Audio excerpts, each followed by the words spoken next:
खबर मैनपुरी से। यूजीसी कानून वापस लेने की मांग को लेकर सनातन सेना ने सौंपा ज्ञापन। जनपद मैनपुरी में सनातन सेना ने यूजीसी कानून को वापस लेने की मांग को लेकर जिलाधिकारी को राष्ट्रपति, प्रधानमंत्री और मुख्यमंत्री के नाम ज्ञापन सौंपा। सनातन सेना के अध्यक्ष ऋतिक पांडे ने कहा कि संगठन किसी भी वर्ग या समुदाय के खिलाफ नहीं है। उनकी मांग है कि आर्थिक रूप से कमजोर और जरूरतमंद विद्यार्थियों व युवाओं को समान अवसर और उचित सम्मान दिया जाए। उन्होंने कहा कि कमजोर आर्थिक स्थिति के कारण प्रतिभावान युवाओं को कई बार आगे बढ़ाने में कठिनाइयों का सामना करना पड़ता है। ऐसे युवाओं के हितों को ध्यान में रखते हुए न्यायपूर्ण व्यवस्था लागू की जानी चाहिए।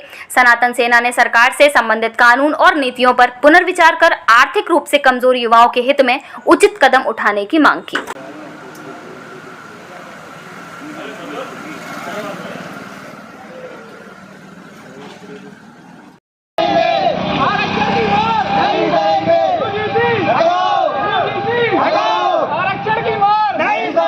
क्या नाम है आपका? ऋतिक पांडे। कहाँ रहते हैं आप?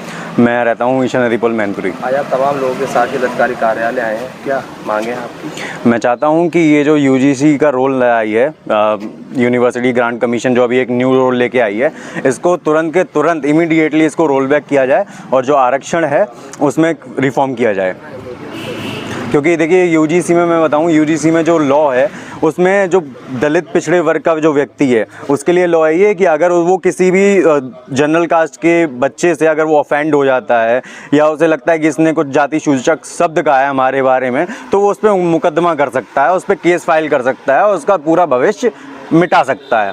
जिस पे जो इक्विटी कमेटी बैठी है वो 10 लोगों की इक्विटी कमेटी होगी जो जुडिशरी है उनकी, उसमें भी जो जजेस होंगे, जो जुडिशरी होगी वो भी दलित और पिछड़े लोगों की होगी। उसमें एक बच्चा भी जनरल का नहीं है, एक मेंबर भी जनरल का नहीं है।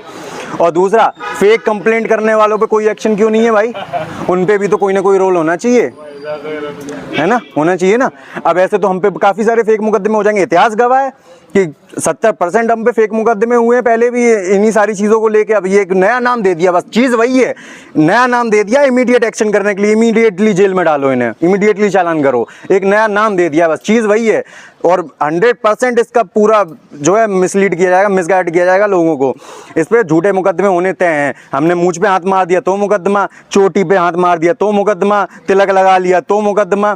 हमारी बहन बेटियों से बोला जा रहा है कि अरे ये तो इसलिए नहीं चाह रहे क्योंकि हम इन्हें पता है कि हम इनके बराबर में आ गए तो इनकी बहन बेटियों से शादी करेंगे, हैं। तो ऐसे ही ये लोग जबरन शादी भी करवाने की बोलेंगे, जबरन प्रस्ताव दिए जाएंगे। अगर उनने मना कर दिया तो उन पे भी यूजीसी लगाया जाएगा अगर वो यूनिवर्सिटी से हैं कि इसने हमसे जाति सूचक शब्द बोला या तो इसने हमारे जो है शोषण किया है।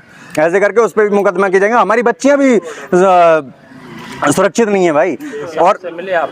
हाँ, अभी मिला उनसे, मैंने बात, आश्वासन दिया। साहब ने कहा है कि देखते हैं, करते हैं जल्दी कुछ ना कुछ। हाँ, और दूसरा मांगे पूरी नहीं होती तो आगे क्या है प्रक्रिया? आगे इसके लिए हम फिर सीधे जंतर मंतर जाएंगे, चाहे वो लखनऊ का जंतर मंतर हो, चाहे वो दिल्ली का जंतर मंतर हो, जारी रहेगा। और कोई ये तो सोचे ना कि हम बहुत छोटे लेवल पे कर रहे हैं, हमें कुछ पता नहीं है। यहाँ मैनपुरी में छोटा लेवल है, हमारे कांटेक्ट बहुत बड़े बड़े लोगों से हो चुके हैं और हम बहुत अच्छे स्तर पे कर भी लेंगे। मैं जो घर पे बैठे लोग ये वीडियो देख रहे हैं उनको भी एक चीज़ समझा देना चाह रहा हूँ, आपको घर से निकलना होगा, अपने बच्चों को निकलने देना होगा। क्योंकि अब आप देखिए, आपका बच्चा बाहर पढ़ाई कर रहा है, 5-6 साल हो गए हैं, IAS PCS की तैयारी कर रहा है, 2 अटेम्प्ट हो गए, नहीं हो रहा है पास। किस लिए? रिजर्वेशन के लिए। अब मान लीजिए वो अब इंजीनियरिंग की तैयारी कर रहा है, जयपुर में है, दिल्ली में है, कोटा में है, किसी एक व्यक्ति को पसंद नहीं आया, उसने कहा यार इसका एटीट्यूड मुझे पसंद नहीं आ रहा है ना, ये थोड़ा ना ऐसी मूंछें रख रहा है, ये दिखाता है ज़्यादा कि